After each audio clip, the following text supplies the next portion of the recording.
분명히 마태복음 5장 5절은요. 온유한 자는 뭐가 있다고 하고 있죠? 복이 있다. 그들이 뭘 받을 것이라고요? 땅을 기업으로 받을 것임이니요. 우스갯소리가 있습니다. 한국 사람들이 가장 좋아하는 말씀이 5장 5절이다. 왜요? 땅을 받는다고 하니까요. 그냥 우스갯소리고요. 온유하면 복을 받는다는 말은 행복할 것이다 라고 말씀하고 있다는 것이죠. 우리가 살아가면서 우리는 뭘 하기를 원합니까? 우리 가정도 행복했으면 좋겠고, 나도 행복했으면 좋겠고, 우리 교회도 행복했으면 좋겠죠. 그런데 어떠할 때 그렇다고요? 온유할 때. 팔복은 모든 것이 그런 이야기들이 나와 있지만 특별히 저에게는요, 온유하다라는 말이 참 와닿습니다. 이 말씀은요, 일방적인 사고방식으로는 정말 도대체 이해할 수가 없는 말씀이라고 할 수 있죠. 이 세상에 힘의 논리가 지배하는 세상이기 때문에 온유하면 어떻게 땅을 차지하고 복을 받지? 라는 질문이 있을 수 있습니다. 차라리 강한 자가 행복해지고 또 그러한 자들이 땅을 정복할 것이다 라는 말씀이었다면 이 우리의 사고체계로는 더 쉽게 이해했을 거예요. 그런데 예수님께서는 온유한 자가 뭐 한다고요? 행복해질 것이고 또한 뭐 한다고요? 땅을 정복할 것이다. 차지할 것이다. 승리할 것이다. 라고 말씀하고 있다는 것이죠. 요즘 우리가 살고 있는 이 세상은요, 뭐가 조금 전에도 말씀드렸지만 힘의 논리가 지배하는 세상에 살고 있습니다.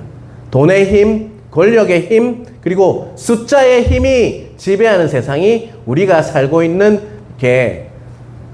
세상이라고 할 수 있죠. 그래서 참 안타까운 거는요, 교회도 숫자의 논리가 지배할 때가 많아요. 목사님들끼리 만나서 어떤 집회를 가면요, 목사님, 하양중앙교회는 성도가 몇 명입니까? 이렇게 물어볼 때가 많아요. 여러분, 혹시 여러분 교인들 중에서도 누구를 만나서 이야기할 때 하양중앙교회는 성도가 몇 명입니까? 이렇게 이야기하죠. 저 뭐라고 대답하냐? 수없이 많습니다. 라고 대답합니다. 우리가 믿는 기독교에는요, 역설이 있습니다. 패러독스라고 하죠. 그런데 성경을 보면요, 높아지고자 하면 뭐 한다고 했죠? 낮아지고 또 뭐 해야 한다고 하고 있죠? 섬겨야 한다라고 분명히 말씀하고 있습니다. 또 살고자 하면요, 어떻게 해야 된다고요? 내가 죽어야 된다 라고 말씀하고 있죠. 또 온유함이 강한 것을 이긴다. 오늘 말씀처럼 땅을 차지할 것이다 라고 말씀을 하고 있다는 것입니다. 이 세상의 논리는요, 힘의 원리가 지배한다면 우리가 믿는 하나님의 나라, 우리가 가길 원하는 그 하나님의 나라는 뭐가 지배한단 말입니까, 여러분? 섬김과 사랑과 희생과 온유와 그리고 겸손이 다스리는 그 나라가 어느 나라라고요? 하느님 나라라는 겁니다. 하늘나라, 하나님 나라가 그런 원리로 이루어지고 있다는 거 꼭 기억하시길 바랍니다. 지난주 설교 마지막 부분에 우리는 온유한 자에 대해서 잠시 보았습니다. 다 기억하시죠? 예. 이제 이런 질문 안 해야 될 것 같아요. 악인의 형통을 보면서 속이 부글부글 할지라도 우리는 어떻게 해야 된다고요? 불평하지 않고 첫 번째 여호와를 뭐 하라고 했죠? 지난주 설교 의뢰하고, 두 번째는 여호와를 기뻐하고, 세 번째는요 여호와께 맡기기로 결단하고, 네 번째로 마지막으로 여호와 앞에서 잠잠히 참고 기다리는 자, 이 사람을 한마디로 요약하면 어떤 자라고 말했던가요? 제가 온유한 자. 성경은 분명히 그러한 자가 온유한 자다라는 마음을 주셨습니다. 주일 설교를 마치고 제 안에 드는 마음이 하나 있었어요. 온유에 대해서 조금 더 알고 싶다는 마음이 들었습니다. 설교하기 위해서 알고 싶은 게 아니라요, 온유함이 과연 무엇인지 알고 싶었어요. 그래서 이 책도 뒤져보고 저 책도 뒤져보고요, 또 주석서도 뒤져봤습니다. 근데 새벽 기도에 나와서 기도하는데 이번 주에 온유함에 대해서 설교해라 라는 마음이 저한테 강하게 들었어요. 아마도 그런 마음을 저에게 주신 이유는요, 먼저는요, 나 자신이 온유하지 않기 때문입니다. 우리 안에는 잘 알아요. 그리고 두 번째는요, 무엇보다 우리 믿는 자가 가장 필요한 덕목이 요구되는 성품이 바로 뭐냐면 바로 온유라는 것입니다. 온유함이기 때문에 온유함에 대해서 이렇게 전하라고 하시는 마음을 주었다는 것을 정말 잊지 않으시므로 여러분들도 오늘 말씀 잘 들으시고 정말 온유함으로 넘쳐서 복도 받고 그리고 또 땅도 차지하는 승리하시는 매일매일 삶이 승리 안에 있는 여러분 되시길 주님의 이름으로 축복합니다. 오늘 본문의 온유는요, 헬라어로 한번 기억해 두세요. 이거는 프라우스라고 합니다. 뭐라고요? 풀하우스 아니고요. 프라우스. 풀하우스 아니에요. 프라우스. 네, 발음이 안 좋아가지고.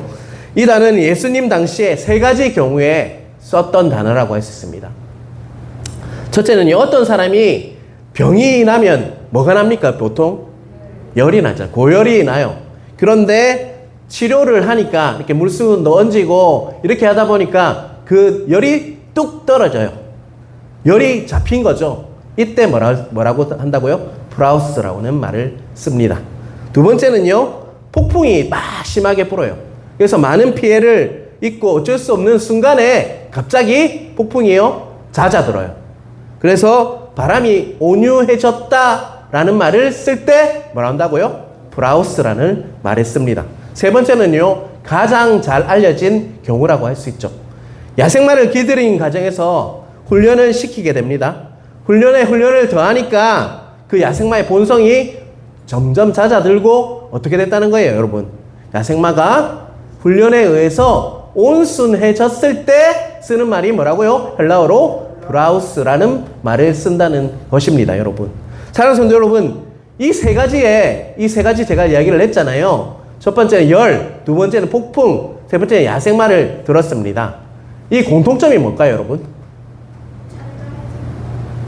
잠잠해졌다. 예, 비슷해요. 자, 이거는요, 힘이 조절되었다는 말입니다. 이 공통점은요, 힘이 뭐 했다고요? 조절되었다.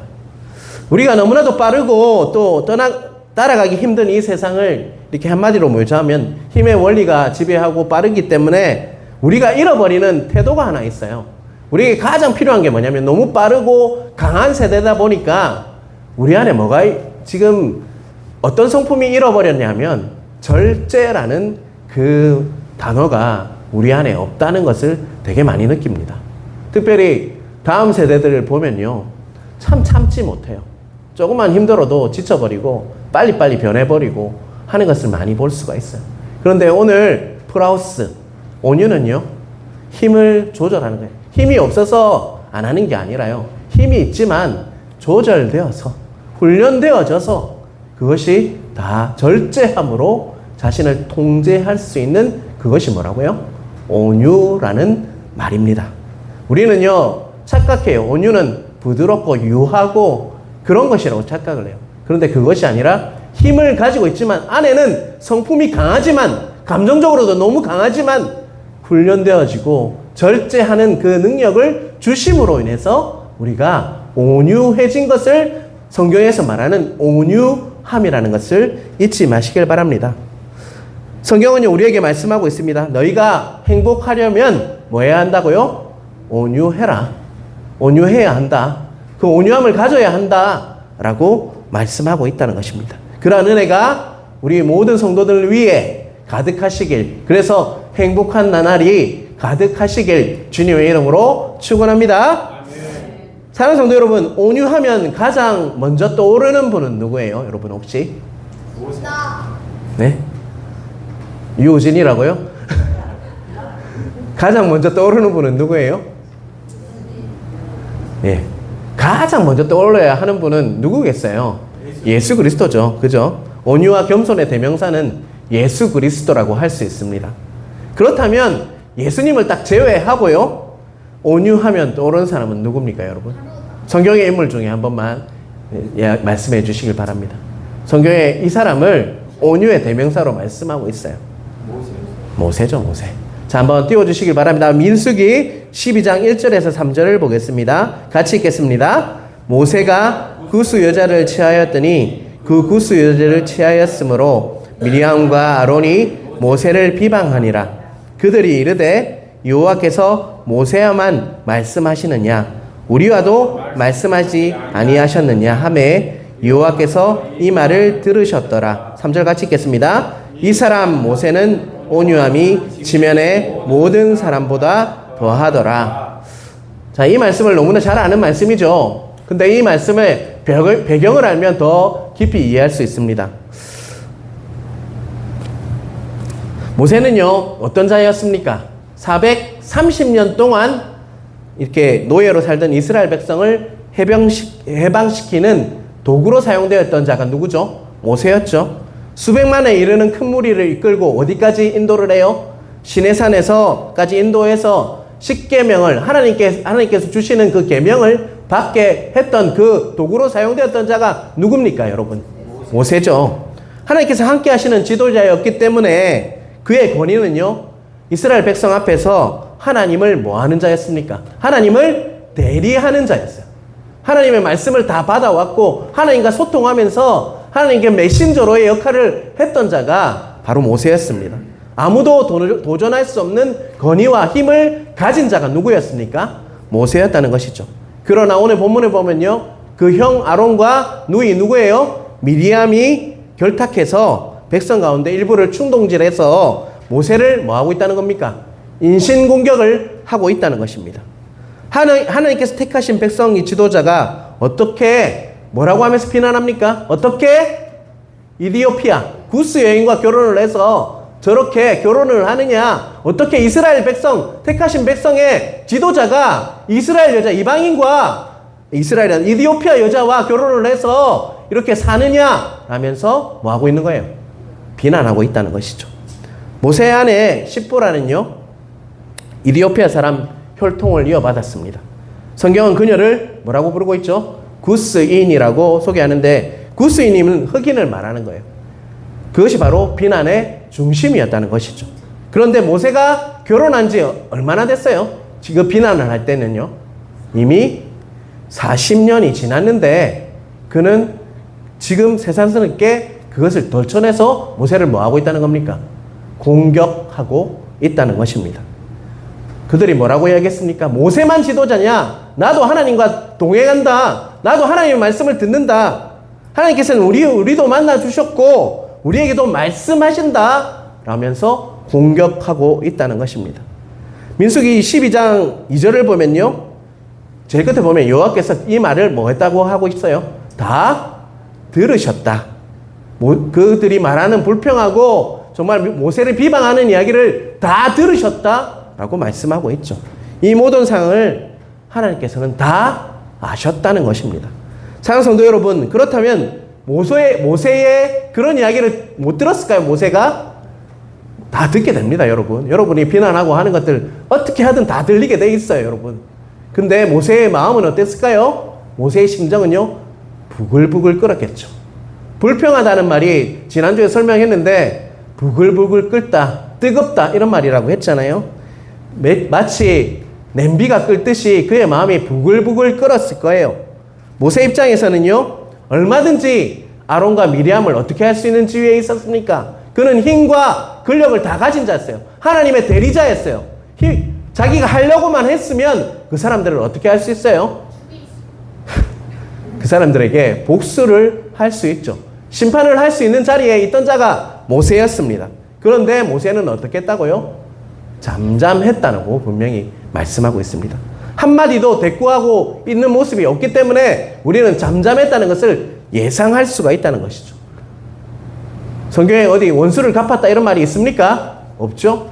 그냥 가만히 있어서 잠잠하면서 하나님을 의뢰하면서 하나님 안에서 하나님께 맡김으로 모든 것을 맡겼다는 것이죠. 그래서 성경은 모세를 뭐라고 평가하고 있습니까? 이 세상에 있는 사람들 중에서 가장 온유한 자가 누구라고요? 모세다라고 말씀하고 있다는 것입니다. 자, 여러분, 온유함이 이런 것입니다. 자신이 힘을 가지고 있고 권력을 다 가지고 있지만 잠잠하고 하나님께 맡기고 하나님께서 하실 것들을 기대하며 기다릴 수 있는 것이 뭐라고요? 온유함이다. 여러분, 예수 믿는 거 참 쉽지 않습니다. 우리에게 가장 필요한 덕목은요, 온유함이라고 할 수 있습니다. 여러분, 하나님께 맡기시길 바랍니다. 어떤 상황과 환경이 일어날지라도 하나님께 맡기시길 바랍니다. 내가 하려 하지 마시고, 내가 힘을 가지고 있을지라도, 내가 어떤 할 수 있는 것들이 있을지라도 하나님께 맡기심으로 온전히 하나님께서 일하는 것들을 보게 하는 여러분 되시길 간절히 바랍니다. 며칠 전에 또 부산에 내려갈 일이 있어서 부산에 내려가는데요. 갑자기 차가 끼어들어가지고 진짜 박을 뻔했어요. 큰 사고가 날 뻔했어요. 목사라면 그런 일이 있으면 어떻게 합니까? 주님! 이렇게 하면서 맞죠? 거룩하게 가세요. 이렇게 해야 되는데 그렇지 않더라고요. 정말 제 입에서 진짜 뭉디 자식 진짜 운전 더럽게 하네.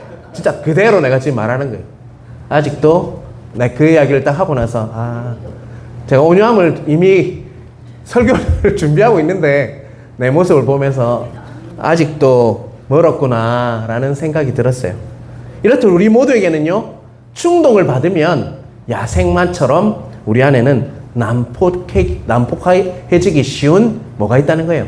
본능들이 잔재하고 있다는 거 잊지 마시길 바랍니다. 우리는 어느 누구도 완벽한 자는 없어요. 그래서 여러분을 속이려고 하지 마십시오. 여러분은 아닌 척 하는 거지, 우리 안에는 그런 야생마처럼 그 본능들이 다 살아 움직이고 있다는 것입니다. 우리는 그래서 하루에도 12번 다시 야생마와 같은 통제하기 힘든 성품이 우리를 지배해서 나 자신도 힘들게 하고 주변에 있는 사람들까지 힘들게 하는 사람으로 우리는 그런 자라는 것을 잊지 않으시는 여러분 되시길 바랍니다. 그래서 온유를 이야기할 때는 늘 대부분요, 화를 내는 것과 격분하는 것과 연관지어 말씀할 때가 참 많습니다. 격분하거나 복수를 할 수 있지만 어떻게 한다는 거예요? 자기 힘을 쓰지 않고 절제하면서 용서해 주는 것을 바로 뭐 한다는 거예요? 온유함이다 라고 성경은 말하고 있다는 것입니다. 힘이 없어서 온유한치 않은 것은요, 그냥 유약한 것입니다. 그냥 유약한 거예요. 그렇지만 어린아이가 온유하다면 어떻습니까? 감동이 있습니까? 별 감동이 없죠. 하지만 왕인 다윗이 온유했다 이러면 어떤 진한 감동이 있죠. 또 목사가 온유하다 이러면 당연한 거로 여겨져요. 하지만 유명인사나 대통령이 온유했다면 뭐가 있습니까? 감동이 있죠. 우리 안에는 잘못하면 폭발하기 쉬운 뭐가 있다는 거예요? 감정들, 분노, 이런 것들이 강한 폭탄, 시한폭탄 같이 조금만 탁 건드리면 그것이 태어나서 폭발할 수 있는 위험한 요소들이 우리 안에는 존재한다는 것이죠. 그것을 뭐 하는 것이 온유라는 것입니까? 절제하면서. 근데 절제는 우리 힘으로 되지 않습니다. 우리가 온유해 줄 수는 없어요. 하나님의 그 다스림과 하나님, 내 안에 계신 성령 하나님의 도우심으로, 또 말씀을 보면서 훈련되어지고, 또 기도를 통해서 항상 나 자신을 하나님 앞에서 거울처럼 비춰봄으로써 우리가 온유해질 수 있다는 것을 잊지 마시길 바랍니다. 여러분, 우리가 온유한 척은 할 수 있어요. 하지만 우리 스스로 온유할 수는 없다는 거 꼭 기억하시길 바랍니다. 사람들은 그래서 하나님 앞에서 매일매일 기도해야 하는 것이고요. 우리가 기도해야 하는 이유, 또 말씀을 보아야 하는 이유, 무엇보다 예배를 드려야 하는 이유는요, 그런 과정을 통해서 우리가 점점 우리의 힘과 능력을 믿는 것이 아니라 하나님께 의지함으로, 맡김으로, 우리가 온유함으로 하나님이 하실 것들을 바라며 기다리는 훈련이 되어져야만 우리가 변할 수 있다는 거 잊지 않으시는 여러분 되시길 간절히 바랍니다. 그런데 우리가 알아야 할 것은요, 절대로 다시 한번 말씀드립니다. 자기 힘으로 뭐 할 수 없다고요? 적당히 조절하고 이렇게 돌을 닦아서 마음을 다스려서 우리가 할 수 있는 게 온유가 아니라는 것을 꼭 기억하시기 바랍니다. 그렇다면 우리는 어떻게 온유해질 수 있을까요? 성경을 보면 우리 보고 온유해지라 이렇게 말하고 있잖아요. 왜 그럴까요? 왜냐하면 우리가 스스로 온유해질 수 없기 때문입니다. 온유는요, 예수님을 믿음으로 우리에게 주어진 성령의 열매가 무엇입니까, 여러분? 바로 온유함이라는 것입니다. 온유의 뿌리는 그래서 항상 내 안에 계신 누구로부터 나올까요? 여러분 안에 성령 하나님이 지금도 계십니까, 여러분? 아멘. 여러분을 다스려주고 계십니까? 아멘. 생각할 때마다 여러분에게 말씀하시는 분이 바로 성령 하나님 맞으십니까? 아멘. 가장 인격적이고 따스하신 그 성령 하나님이 여러분 안에 계심을 믿습니까? 아멘. 그분 안에 온유는요, 성령 하나님의 뿌리 안에 있다는 거 잊지 마시기 바랍니다. 나는 천성적으로 온유하지 못합니다. 하지만 성령 하나님께서 내 안에 계셔서 진리의 영이신 그분께서 나에게 말씀하시고 나를 다스려 주시고 그 안에서 다스려 주시기 때문에 우리는 온유한 성품을 가질 수 있어요. 성물로, 하나님의 선물로 그것을 받게 되었다는 거 잊지 않으시는 여러분 되시길 간절히 바랍니다. 말고의 길을 잘랐던 사람이 누구죠? 베드로죠, 베드로. 그리고 사람을 죽였던 모세도 뭐해졌죠? 온유해졌고, 또한 성도를 잡아 죽이고 옥에 가두었던 신약 바울도 뭐해졌습니까? 온유해졌습니다. 그렇다면 온유함은요, 우리가 어떤 모습으로 우리에게 나타날까요? 어떤 모습으로 온유함이 나타나는 것 같습니까, 여러분? 우리 아버지가 이런 고백을 하고 예수 믿고 나니까 진짜 내가 마음도 그렇고 내 마음가짐도 태도도 많이 바뀌었다. 복수심도 없어졌고 용서하는 마음도 생겼고 얼굴에 도끼도 없어졌고 또 언어 생활이 부드러워지고 또 그 성품이 예수님 닮아가는 것 같다라고 고백을 하셨어요. 여러분, 그렇듯 우리의 삶에 가장 먼저 나타나는 것은요, 제가 생각하기에는요, 말입니다. 말. 잠언 15장 4절을 띄워주시길 바랍니다. 같이 읽겠습니다. 온순한 혀는 곧 생명나무이지만 패역한 혀는 마음을 상하게 하느니라. 온유한 말, 우리는요, 그것은 하나님께 길들여진 말입니다. 제 생일이 7월 21일이 주일이었어요. 근데 오랜만에 제 친구가, 그 친구는 정말 제가 힘들 때 너무나 도와줬던 친구였어요. 지금 서울에 롯데에서 근무를 하는데 내 생일이라고 전화가 온 거예요. 근데 서로 통화하다가 저도 이제 50이 넘어서 그런지 둘 다 펑펑 울었어요. 야, 우리가 너무 오랜만에 통화를 하니까 옛날 마음이 막 살아나고 그랬어요. 근데 그 친구가 하는 말이 있어요. 야, 니하고 이제 이 새끼 저 새끼 못하겠다, 야. 니 말이 왜 이래 변했는데? 야, 니 목사 맞네. 이렇게 이야기를 하더라고요. 우리가 지금 내가 완벽하다는 이야기를 말하는 게 아니에요. 가장 온유한 모습은요, 말로 드러납니다. 온유한 말은요, 하나님께 길들여진 말입니다. 우리가 온유해서 정말 말을 곱게 하는 게 아니라요, 하나님께 길들여졌기 때문에 말이 달라지는 거예요.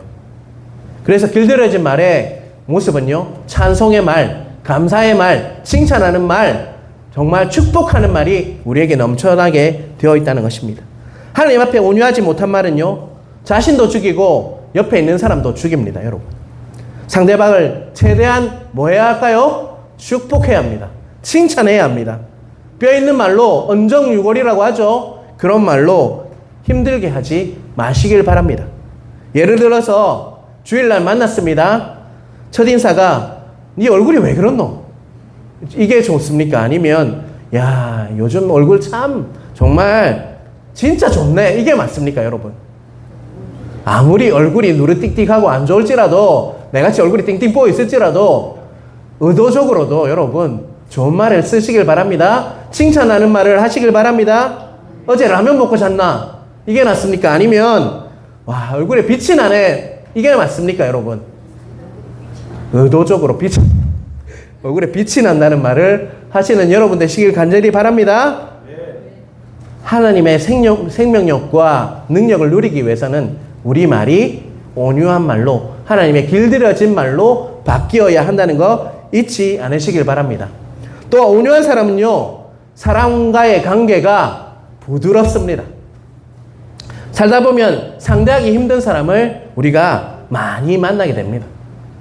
그런 사람들에게 내 감정대로 하면요, 이렇게 정말 일이 날 수 있어요. 하지만 우리는요, 최대한 내 안에 계신 성령 하나님의 도우심과 인도하심을 받아서 우리는 어떻게 해야 한다는 것이죠? 감정대로 말하는 것이 아니라 그 관계에 있어서 항상 하나님의 인도하심대로, 성령님의 인도하심대로 할 때 관계가 부드러워질 수 있다는 것이죠. 그런 의미에서 온유한 사람은요, 사고방식이 뭐 할 것 같습니까? 경직되어 있을 것 같습니까? 아니면 유연할 것 같습니까? 사고방식이 유연할 수밖에 없죠. 정말 관계에 있어서 진리에 대한 본질적인 것이 아니라면요, 자신의 상대방을 어떻게 해야 될 것 같습니까? 존중해야 합니다. 또한 그 사람의 허물이 있을지라도 정말 진리의 문제가 아니라면요, 그 사람을 최대한 그 허물을 어떻게 해야 될 것 같습니까? 덮어주는 것이 유연한 관계, 온유한 성품의 우리의 표징이라고 할 수가 있다는 것이죠. 여러분을 돌아보시길 바랍니다. 여러분들의 관계가 경직되어 있습니까? 아니면 유연하게 되어 있습니까? 그것이 바로 우리 삶을 통해서 나타나는 온유함의 증거들이라고 할 수 있습니다. 특별히 제가 우리 교회 온 지 이제 한 9개월 정도 됐는데요. 한 가지만 부탁드리길 원합니다. 서로 인사할 때 제발 눈을 보시고요, 얼굴 좀 보시고 특별히 입꼬리 좀 올려주십시오. 한번 연습해볼까요? 입꼬리부터 한번 올려볼까요? 자, 입꼬리부터 올리겠습니다. 네, 다 보고 있습니다, 지금. 자, 입꼬리 올리는 연습을 하겠습니다. 그리고 눈은 어디를 봐야 될까요? 상대방을 눈을 좀 보시고. 제가 인사하는데 이렇게 하는 사람 되게 많아요. 솔직히 말해서. 안 좋습니다, 여러분. 뭐 성경 말씀을 떠나서 예의가 아닙니다. 여러분 다시 한번 연습하겠습니다. 옆에 있는 사람들과 입꼬리를 올리고 눈을 보시면서 환한 미소를 띄우면서 안녕하십니까? 반갑습니다. 연습하겠습니다. 지연이 안 한다.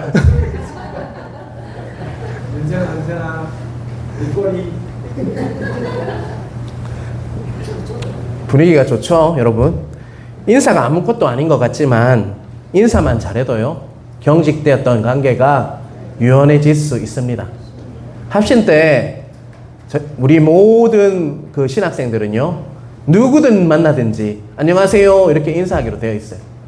그때 참 좋았던 것 같습니다. 우리 교회도 그러한 운동들이 좀 일어났으면 좋겠어요. 지나가다가 12번 만나도 안녕하세요 할 수 있도록 인사부터 바뀌어야 돼요, 여러분. 표정부터 바뀌어야 됩니다. 경직된 관계는요, 인사만 잘해도 풀릴 수 있다는 거 꼭 기억하시길 바랍니다. 사랑하는 성도 여러분, 그렇다면 이 질문이 있어야겠죠. 그렇다면 어떻게 하면 온유한 사람이 될 수 있을까라는 질문이 있어야 되겠죠. 첫 번째는요, 온유하기 위해서는 한번 띄워주시길 바랍니다. 누구를 바라보아야 한다고요? 예수 그리스도를 바라보아야 합니다. 단언컨대 우리 안에는 온유한 성품이 하나도 없습니다. 혹 있더라도 어떤 사람에게는 온유할 수 있지만 또 다른 사람을 만나면, 상대적으로 불편한 사람을 만나면 온유하지 않다는 것입니다.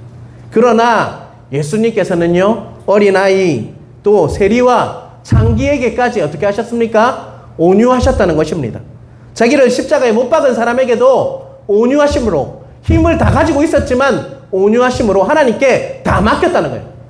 부드럽게 했다는 말이 아니에요. 온유하다는 것은요, 힘을 가지고 있지만 다 쓸 수 있었지만 하나님께서는 하나님께, 성부이신 하나님께 다 맡겼다는 거예요.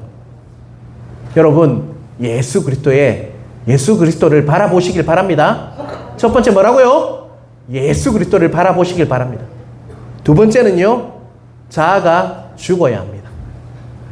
자아가 살아있는 한 교만과 열등의식, 상처, 쓴뿌리 때문에 늘 넘어지게 되어 있다는 것이죠. 그래서 우리는요, 하나님 안에서 우리 상처와 쓴뿌리를 제거하는 것들을 이렇게 계속하는 작업을 해야 한다는 것이죠. 제가 이 설교를 했어요. 쓴뿌리에 대해서 설교를 했습니다. 온유해지기 위해서는요, 내 안에 있는 내 자아가 죽지 않으면요, 결코 온유할 수 없어요, 여러분. 자기 마음대로 다 하게 되어 있다고. 하나님께 맡길 수가 없다는 거예요. 잠잠하지 못한다는 거예요. 그냥 다 말해버리고 그럴 수밖에 없다는 거예요. 그래서 내 자아가 어떻게 된다고요? 살아나야 된다고요? 생선처럼 바닥바닥 살아나야 된다고요? 죽어야 돼요. 아멘이십니까? 아멘. 그런 은혜가 있길 간절히 바랍니다. 아멘. 셋째로요, 어떤 경우에도 여러분이 사용하고 있는 힘을 사용하려 하지 마시길 바랍니다. 여러분의 지식과 재능을 자랑하지 마시길 바랍니다. 교회 나오면 자랑하는 걸로 끝까지 가시는 분들이 있어요. 그거 집에서 하십시오. 교회에서는 겸손하시길 바랍니다. 그래서 정말 자기 힘을 사용하는 것이 아니라 겸손히 하나님을 바라보며 사시는 여러분 되시길 바랍니다. 그때 바로 온유가 없어지기 시작한다는 거 잊지 마시길 바랍니다. 오직 사랑과 긍휼로 하나님이 부어주시는 것들로 채워져서 자아가 바닥바닥 움직이는 것이 아니라 자랑하는 것이 아니라 하나님이 주시는 은혜로 살아가시는 여러분 되시길 간절히 바랍니다. 넷째는요, 무엇보다 화를 내지 마시길 바랍니다. 분노와 화는요, 온유의 가장 큰 적이라고 할 수 있습니다. 참고 기다리십시오. 오늘 여러분 주위에 어쩌면 화날 일이 또 있을지 모릅니다. 날씨가 이처럼 덥고 갑자기 비가 오는데요, 이처럼 정말 더울 때 더 화가 나게 되어 있어요. 여러분, 화와 분노는 뭐의 적이라고요? 온유의 가장 큰 적이라고 할 수 있습니다. 오늘만이라도요, 이 시간만이라도 화내는 것을 멈추시고 분노를 멈추시고 하나님에게 맡기시는 여러분 되시길 간절히 바랍니다. 자, 이 말씀을 네 가지를 이렇게 적고요. 마태복음을 5장을 다시 한번 읽었어요. 자, 이 말씀이 들어오던데요. 마태복음 5장 13절을 같이 보겠습니다. 같이 읽겠습니다. 너희는 세상의 소금이니 소금이 만일 그 맛을 잃으면 무엇으로 짜게 하리요? 후에는 아무 쓸데없어 다만 밖에 버려져 사람에게 밝힐 뿐이니라. 소금의 가장 큰 의미는 뭐가 있습니까? 소금을 안 넣으면 어떤 맛있는 음식도 맛없게 만들어요. 맞죠? 근데 그 당시 소금이라는 건 지금같이 정제소금이 아니잖아요. 이렇게 각진 소금이었을 거예요. 이만한, 그죠? 염전에서 나왔던 소금이었어요. 근데 그 소금이요, 맛을 내려면 어떤 모습으로 변할까요? 각진 그 큰 소금이 맛을 내기 위해서는 어떤 모습으로 변할까요? 녹아내려야 돼요. 녹아내려야지 짠맛이 나게 되어 있죠. 그죠? 예수 그리스도께서 우리를 살리기 위해서 소금과 같은 역할을 하셔. 자신을 녹아내리셔서 짠맛을 나게 하심으로 우리에게 생명을 주셨어요. 소금을 안 먹으면 어떻게 됩니까, 여러분? 더운 날씨에 죽어요. 바로 소금이 그런 역할을 하는 겁니다. 근데 제가 이 말씀을 묵상하는데 소금이 온유한 모습이구나. 소금의 모습, 각진 그 모습이 녹아내려야만 짠맛을 내어서 생명을 줄 수가 있어요. 그죠? 그리고 그 소금이 남들을 어떻게 합니까? 살립니다. 여러분, 빛과 소금이 순서로 되어 있는 게 아니라요, 마태복음은 소금과 빛으로 이렇게 나와 있어요. 빛과 소금의 교회라는 이름의 교회들이 참 많아요. 그렇지만 순서는 예수님께서 그 말씀하신 순서도 굉장히 중요합니다. 여러분, 말씀 연구할 때 소금의 역할을 다 하시는 여러분 되시길 바랍니다. 내가 다 녹아내려야 돼요. 그래야 짠맛이 나요. 짠맛이 나야지 남을 살립니다. 여러분들이 다 소금같이 역할을 교회에서 한다면요, 우리 교회가 어떻게 될까요? 남들이 살아나고 생명을 얻는 역사가 있다는 거예요. 그런데 반대로 온유하지 못한 채 내 생각, 내 자아를 바닥바닥 우기면서 산다면요, 관계 다 부서지고 교회는, 공동체는 죽고 분리되는 역사가 있다는 거 잊지 마시길 바랍니다. 소금이 소금 역할을 못한다면 오늘 마태복음 5장 13절에 뭐라고 하고 있죠? 다만 밖에 버려져 사람에게 밟힐 뿐이니라 라고 분명히 말씀하고 있다는 것입니다. 우리가 온유하지 못하면요, 세상에 나가서도 아무 능력이 없어요. 우리가 교회가 교회답지 못한 게 뭔지 아세요? 돈이 많아지고 사람이 많아지니까 힘으로 세상을 이기려고 해요. 결코 세상이 변하지 않습니다.